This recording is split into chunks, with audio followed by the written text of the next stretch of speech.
त्याचं नाव नितीन पगार आहे, तो राहणारा भारताचा आहे। माझ्या गावाजवळ आलेला होता तो, एक धुळ्याच्या मॅडमांसोबत यायचा। त्यांनी बरोबर तिथं जाळा आखून माझ्या घरच्यांना फसवणूक केलेली आहे। घरच्यांकडनं 4 लाख रुपयाचा गंडा घेतलेला आहे।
आणि थोड्या दिवसानंतर त्यांनी पैसे मागितले।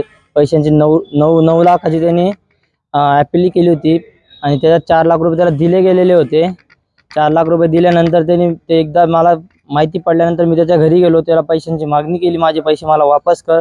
तर त्यांनी मला बंदूक दाखवून धमकवण्याचा प्रयत्न केला आणि धक्काबुक्की करायला लागला। त्यानंतर मला घरच्यांनी त्याच्याकडे जाऊ दिलं नाही आणि त्याच्यानंतर घरच्यांना त्यांनी चेक दिला। चेक बी त्यांनी पूर्ण बँक दिलेला आहे, त्याच्या 4 लाखची अमाऊंट टाकून नाव अशी खाडाखोड करून दिलेली आणि वरून वाईट हे करून दिलेलं आहे।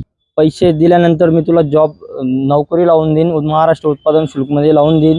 त्यानंतर तुझं जॉईनिंग लेटर आल्यानंतर तू डायरेक्ट धुळ्याला जॉईन होशील व आणि तुझं चालू होऊन जाईन सर्व देवाणघेवाण सगळी जेवढी तुम्हाला दिलेले तेवढे सगळं फिटून जाईन ते माझं जी फसवणूक केली गेलेली, मी जे व्याजाने पैसे काढलेले बाहेरून 4 लाख रुपये, ते मला माझे वापस पाहिजे।